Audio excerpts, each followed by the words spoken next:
கிறிஸ்தவர்களில் 3 வகை. முதலாவது வகை, தங்களை கிறிஸ்தவர்கள் என்று நினைத்து கொண்டிருப்பவர்கள். இவர்களுக்கு கிறிஸ்துவை முழுமையாக தெரியாது, கிறிஸ்துவின் போதனைகளும் முழுமையாக தெரியாது. இவர்கள் பரிசேயரை போல வெளியரங்கமான மதம் சார்ந்த முறைமைகளுக்கு முக்கியத்துவம் கொடுப்பார்கள். தவறாமல் சர்ச்சுக்கு போவார்கள், தசமபாகம் மற்றும் காணிக்கைகள் கொடுப்பார்கள், உபவாசமும் இருப்பார்கள். இவர்கள் வெளி தோற்றத்திற்கு மட்டும்தான் முக்கியத்துவம் கொடுப்பார்கள். இவர்கள் பேச்சுகளும் செயல்பாடுகளும் சீசன் போல மாறிக்கொண்டிருக்கும். சபையில் பக்தியோடு இருப்பார்கள், சமுதாயத்தில் அதற்கேற்ப மாறிக்கொள்வார்கள். இவர்களை பொறுத்தவரை பூமியில் செல்வந்தர்களாக வாழ இயேசு உதவி செய்ய வேண்டும். இவர்கள் சிந்தை, பேச்சு, செயல்பாடு இம்மூன்றும் ஒருங்கிணைத்து காணப்படாது. இவர்கள்தான் இன்றைய கிறிஸ்தவர்கள். இரண்டாவது வகை, தங்களை கிறிஸ்தவர்கள் என்று சொல்லிக் கொள்பவர்கள். இவர்களுக்கு அவர்கள் கிறிஸ்துவை பின்பற்றவில்லை என்பது தெளிவாக தெரியும்.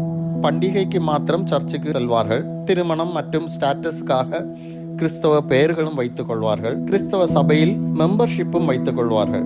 இவர்களை தான் பேர் கிறிஸ்தவர்கள் என்று அழைக்கிறோம். மூன்றாவது வகை, கிறிஸ்துவை போன்ற சுபாவத்தில் மாற தங்களை அர்ப்பணித்தவர்கள்.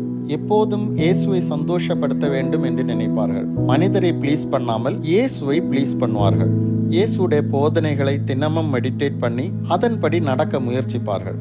தங்கள் இயலாமையை இயேசுவிடம் எடுத்து கூறி பரிசுத்தாவின் துணையை நாடுவார்கள். அவர்கள் நோக்கம் இயேசுவின் சித்தம் செய்து நித்திய ஜீவனை அடைய வேண்டும் என்பது மட்டும்தான். இவர்களுக்கு பூமியில் வேறு ஆசைகள் எதுவும் கிடையாது. உள்ளான ஆவிக்குரிய மாற்றத்தை தான் தேடுவார்கள். இவர்கள்தான் உண்மையான இயேசுவின் சீடர்கள். இதில் நீங்கள் எந்த வகையை சார்ந்தவர்கள்? இன்றே கிறிஸ்துவிடம் திரும்புங்கள்.